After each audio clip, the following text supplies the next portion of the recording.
Hello, I'm Larry Johnson. Welcome to this episode of Countercurrents. Today is a monologue. I'm not going to be welcoming any guest. I want to talk to you about the dramatic developments with respect to Iran on the eve of talks that will take place tomorrow, Saturday, in Oman between the United States and Iran. By the time this monologue is published, we will already know the results of what happens tomorrow. But I want to point out that whatever the outcome, and there are really only two possible outcomes, either the United States will agree to proceed in talks with Iran, negotiating caps on uranium enrichment, and providing some sanction relief to Iran, thereby averting a new war in the Middle East. Or the U.S. demands that the complete reversal of what they talked about last Saturday will compel Iran to end the negotiations, which means that Donald Trump will probably follow through on his threats to attack Iran. And if it comes to that, whether it's Israel launching the attack with U.S. support, or the United States and Israel combined launching the attack, the results ultimately will be devastating for the United States and would run the risk of escalating this conflict into a genuine global war, because the interests of both Russia and China will be affected. But what I want to focus on today is the dramatic changes that have taken place with respect to Iran's both diplomatic and military status. Go back 10 years to 2015. That was when Iran signed the JCPOA, and this joint plan that was backed by Europe, by Russia, by China, and by the United States during the regime of Barack Obama, put limits on how much enrichment the Iranians could do. And it was a good deal from the standpoint that it did control and prevent them from enriching uranium at a level that would be able to produce fissile material. My understanding is Iran was allowed to enrich up to 20%. 20% is the amount of enrichment that goes into radiological isotopes that are used in medical practices. To produce a nuke, fissile material, you've got to process the uranium-238 to produce uranium-235 at a 90% level. So the reality was JCPOA limited and contained Iran's efforts to develop a nuclear device, and they continue to at least not produce above the 60% level. That's number one. The situation that has changed is that in 2015, Iran was essentially isolated effectively by the world. Russia and China agreed to sanction Iran if Iran violated the JCPOA. Iran was in a proxy war with Saudi Arabia in Yemen, with backing the Houthis, and the Houthis and the Saudis were engaged in a war, and that was really even a proxy U.S. war using the Saudis as a way to get at Iran. Iran was also trying to support the regime of Bashar al-Assad that was under attack by the West, by Western intelligence agencies, who were providing extensive funds to radical Islamic groups, Sunni Islamic groups. Throughout the last 10 years, the United States has pushed the lie that Iran is the number one sponsor of terrorism. I can prove to you beyond any shadow of doubt that that is a lie. It is not true. All you need to do, go to the U.S. State Department's Bureau of Counterterrorism, pull up the annual country reports on terrorism. Start with 2015. Look at the groups that are identified as the top terrorist groups in terms of attacks and casualties. You'll find that not a single group sponsored by with connections or ties to Iran is on that list until October of 2023, which is labeled by the West as a terrorist attack. I believe there's good reason to argue that is not so much terrorism as a military raid that Hamas conducted on military targets. Yes, there were some acts that would be qualified as attacks on civilians, thereby terrorism, but a significant number of the civilian casualties that day were also caused by Israel. But that's a subject for another day. This push to portray Iran as the number one sponsor of terrorism ignored the reality that the real terrorist activity that carried out by ISIS, Al-Qaeda, Al-Nusra, Hayat Tahrir al-Sham, those groups had direct sponsorship from countries like Saudi Arabia, Kuwait, the United Arab Emirates. This is beyond dispute. The vast majority of the terrorism has been carried out by radical Sunnis, not Shia tied to Iran. But in the world of U.S. foreign policy, facts do not matter. Or at least they pretend facts don't matter, but in the last 2 days, we've had some important developments. The Saudis, the foreign ministers, traveled to Tehran for meetings both with the Ayatollah Ali Khamenei, as well as President Pezeshkian, as well as the Iranian Foreign Minister Arakchi. And what came out of that was remarkable in terms of when they released the joint statement. And permit me to read this to you. The Supreme Leader of Iran, Ayatollah Khamenei, states, "We are ready to help the Kingdom of Saudi Arabia in all necessary fields, and if it requests our assistance, we will oblige as Islamic brothers." The Saudi Minister of Defense, in the same session, said, "From now on, I say openly and with pride, the Kingdom of Saudi Arabia considers Iran a friend, brother, and honorable neighbor."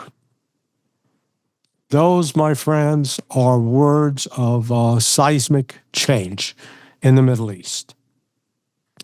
I think Saudi Arabia is sending a signal both to Israel and to the United States that it's no longer going to go along with the Abraham Accord and those plans to reconcile with Israel. That Israel's war of genocide against the Palestinians have made further negotiations and relationships with Israel impossible. And as a declaration along those lines, the Saudis declaring their commitment to help defend and to work in concert with Iran is a signal to the United States and Israel that if they dare to try to attack Iran, they're going to create problems for themselves with Saudi Arabia. All of this, I think, has been made possible because of the work of Russia and China over the last 3 years, since the start of Russia's special military operation and then the West response to try to level sanctions on Russia, and not only on Russia, on China. Both the Russians and Chinese came to realize that the West, particularly the United States, has no intention of living in peace and harmony, and most importantly, with respect with either Russia or China. The United States has become an insufferable bully, one making demands of others while it itself engages in some of the very conduct that it claims to abhor.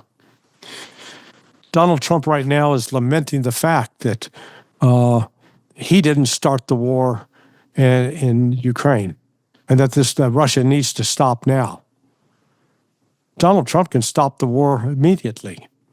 All he has to do is suspend funding, intelligence, provision of intelligence, and withdrawal of U.S. intelligence and military personnel from Ukraine. But he won't do that. He continues to engage on behalf of the United States in an active war against Russia and the Russian people. To this end, then, Russia doesn't look at the war in Ukraine and then the potential for war in Iran and the ongoing genocide in Palestine as separate issues to be dealt with separately. Iran and Russia, when they signed that cooperating security agreement on January 7th, they were sending a very important message to the West that the relationship between Russia and Iran was now formally in place. And this formal relationship entailed both cooperation and support on defense, national security, intelligence, economic matters, financial matters, and diplomacy. And in the course of that, Russia committed to Iran to work with it on non-proliferation, which is another way of saying Iran's not going to work on developing a nuclear weapon while it has this relationship in place with Russia. Russia itself would not permit it. And the Iranians, by virtue of wanting to have this relationship with Russia, would not put that relationship at risk by engaging in such behavior. So we saw yesterday and today's Friday, on Thursday, the Iranian foreign minister traveled to Moscow carrying a personal letter from the Ayatollah Khamenei to President Putin. And the two men met and discussed the upcoming talks in Oman. I'm sure part of that is what Russia providing guarantees that it will be happy to participate as a party that the Iranians can trust in all inspection mechanisms to guarantee that Iran is not working on a nuclear device.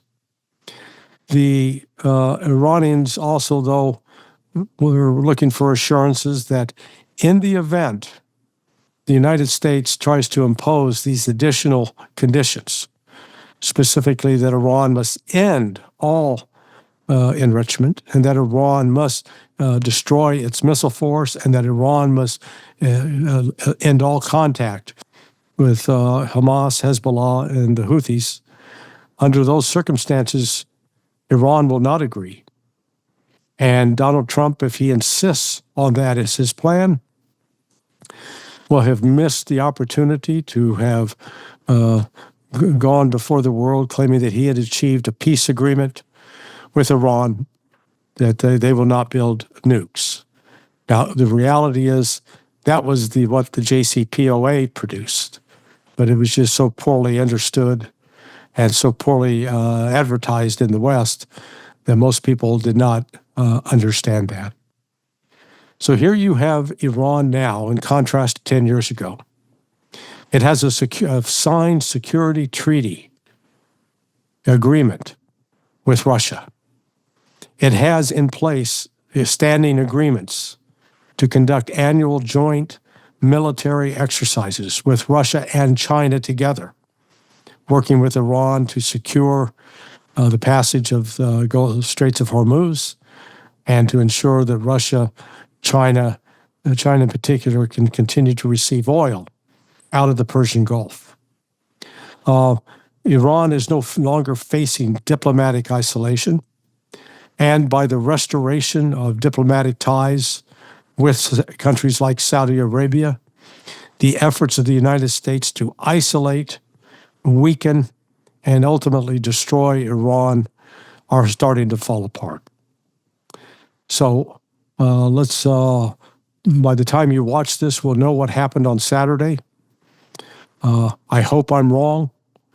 I hope with all of my heart that the negotiations prove to be successful and that the United States and Iran will reach agreement on limiting the levels of enrichment of uranium and at a level that the U.S. will be confident that Iran is not working on a nuclear device. But if the United States takes a harder line, then all bets are off. And the prospects for a war in the Middle East or West Asia, however you prefer to refer to it, grow dramatically. And the world will be facing a prospect of ruin, not only on the military level, but on the economic level. Anyway, those are my thoughts. Thank you for watching.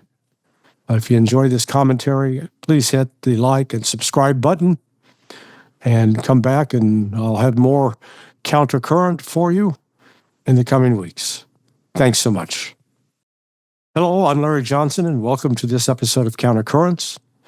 I'm going today to discuss the current situation with Iran, the prospects for peace or the prospects for war.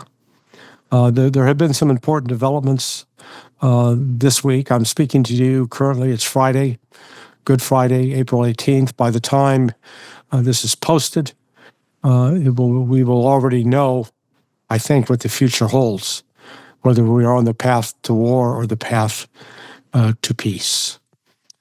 Let me first note that with respect to Iran, they are in a dramatically different position today than they were 10 years ago, when they were first really compelled, forced, coerced into signing the JCPOA, because they faced pressure from both Russia and China at the time, and 10 years ago in 2015, they were under the pressure of having Russia and China impose sanctions on them.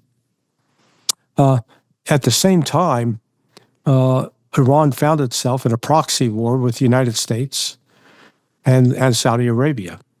The Saudis were supporting one regime in Yemen. Iran was supporting the Houthis, and the United States was encouraging the anti-Houthi group in Yemen to attack and supporting, and it was also lending support to Saudi Arabia. All of this was part of a U.S. strategy to weaken Iran. Iran was also embroiled in a war, again, inspired by Western intelligence agencies keen on overthrowing the government of Bashar al-Assad. And to that end, they were supporting radical Islamic terrorists, Al-Qaeda, ISIS, al-Nusra, Hayat Tahrir al-Sham. Those groups were backed and supported not just by Western intelligence agencies, but by Arabs in the Gulf state. So Iran really found itself in a difficult position. And it agreed to limit the enrichment of uranium at a level that would guarantee that it could not be turned into a nuclear weapon. Now let's jump ahead 10 years. And Iran is on the eve of negotiations, second round of negotiations with the United States. Those talks will take place tomorrow, Saturday, which will be after this recording was made. There are only two outcomes that we can look forward to. Either the United States comes in and sticks to the initial agreement it made last Saturday, which was to accept Iran's proposal to limit enrichment up to 20%. It will limit up to 20% because that's vital. That's an essential industry on the production of medical isotopes. And Iran has a fairly advanced medical research in that area. And early last week, it sounded like Steve Witkoff, the U.S. negotiator, had accepted that as a reasonable offer.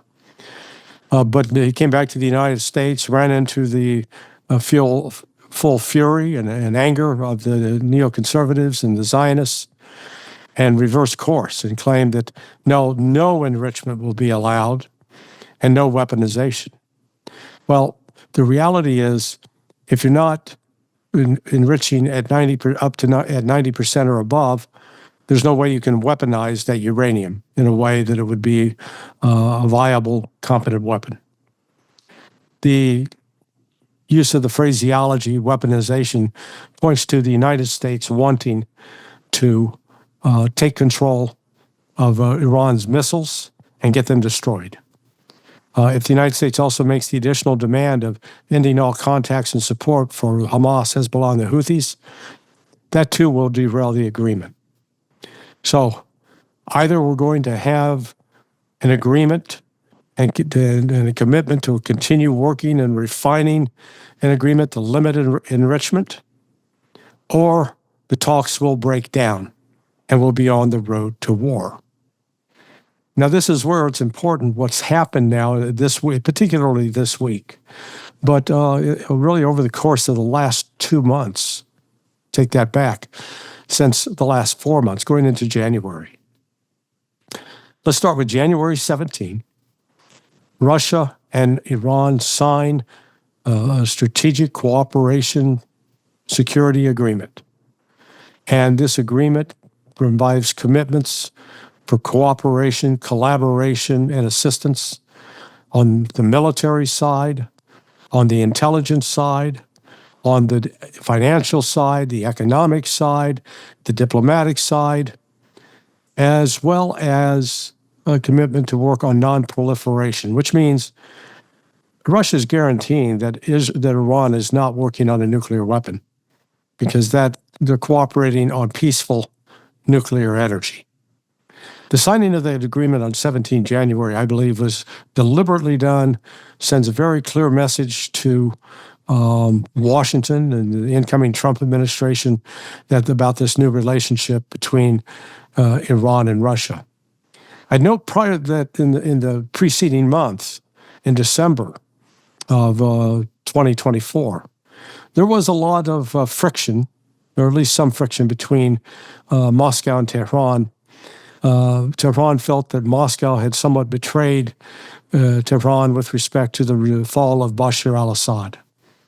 But the signing of that agreement in 17 January was Russia's way of saying, no, we're not going to abandon you as it is perceived that we abandoned Bashar al-Assad. Russia didn't abandon Assad. Assad abandoned Russia. But that's a story for another broadcast. The signing of that agreement, then let's jump ahead to the first week of March, where Iran conducts joint naval military exercises with China and Russia. This is the 7th year they've done it. They started it in 2019, but the planning for this kind of activity actually started in early 2018 or late 2017.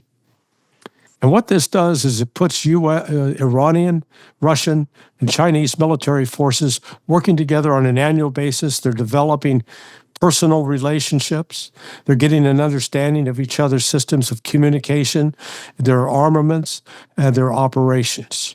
This is a level of cooperation that envisions the possibility that someday they may actually have to do it for real in the event that there is an attack, an unjustified, illegal attack on Iran. That was followed up by, after a week and a half of those military exercises, in the middle of March, representatives of the foreign ministries of all three governments met in Beijing under the leadership of the Chinese to again talk and coordinate about the potential for peace talks with the United States with respect to getting sanctions lifted on Iran. And then the very last week in March, those talks were followed up again in Moscow. And it was on the eve of that first meeting that took place a week ago Saturday. So what we're looking at is the meeting that took place on 12 April is actually, I think, more like 6 April, 7 April, that the Iranians met under the Russian guidance in Moscow to talk and collaborate on both Iran's negotiating position and what kind of support Iran could expect from Russia and China. Then this week, we get some even more dramatic development. That de facto war that had been existing between Iran and Saudi Arabia over Yemen is now completely at an end. The Saudi foreign minister, the Saudi defense minister traveled to Tehran for meetings with the supreme leader Ali Khamenei, President Pezeshkian, and Iran's foreign minister Arakchi. Now, let me read the remarkable statements from both sides. First, Supreme Leader of Iran, Ayatollah Khamenei, said, quote, "We are ready to help the Kingdom of Saudi Arabia in all necessary fields, and if it requests our assistance, we will oblige, as Islamic brothers." The Saudi Minister of Defense remarked, "From now on, I say openly and with pride, the Kingdom of Saudi Arabia considers Iran a friend, brother, an honorable neighbor." Those words reflect, is, if you will, a punch in the nose to the United States.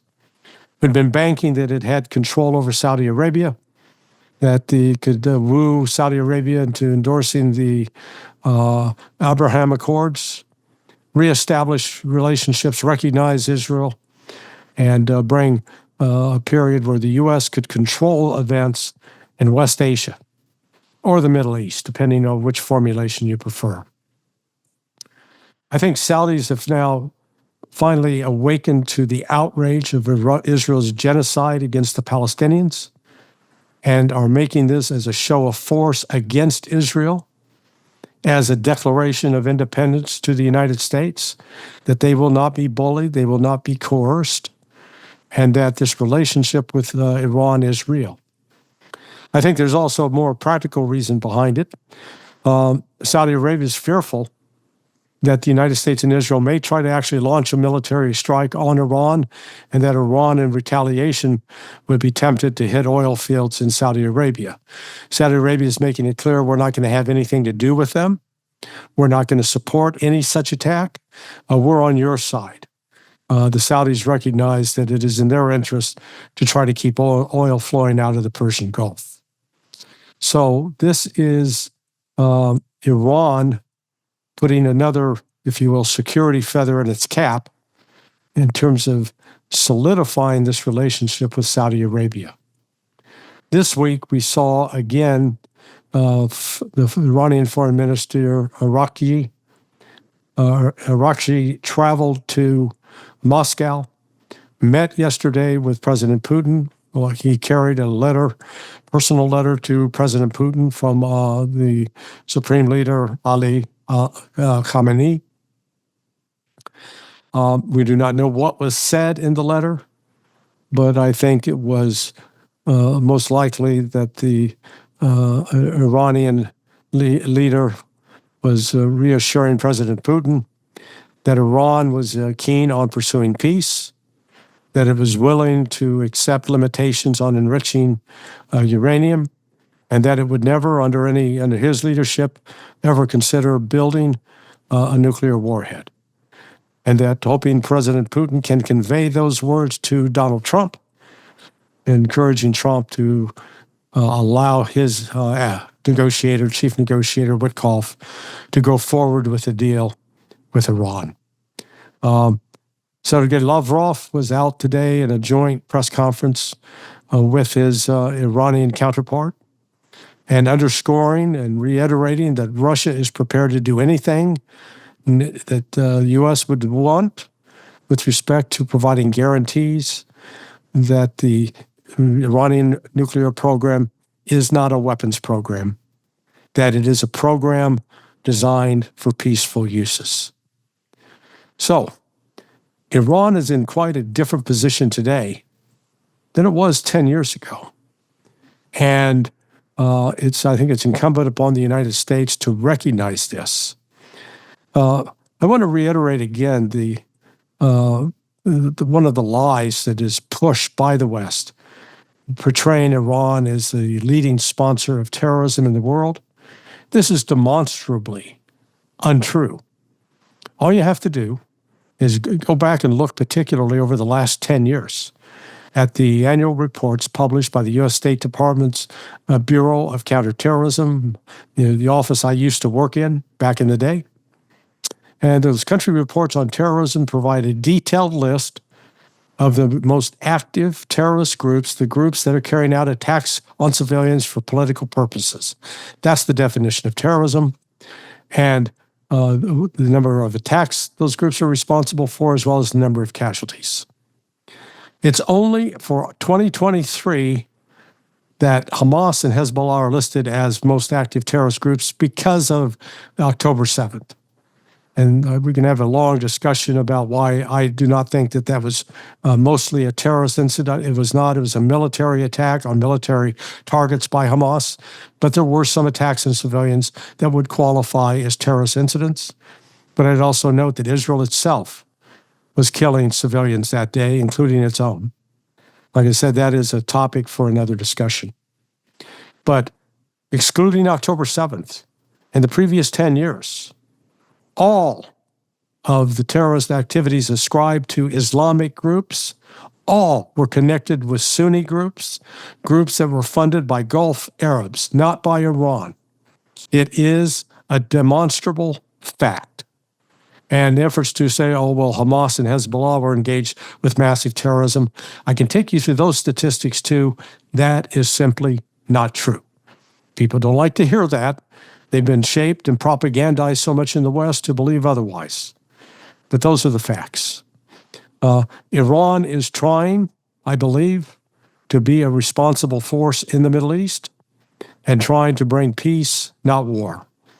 But Iran is not going to stand by and watch Israel, with the assistance and facilitation of the United States and Western Europe, commit genocide on defenseless men, women, and children in the land of Palestine. That must stop.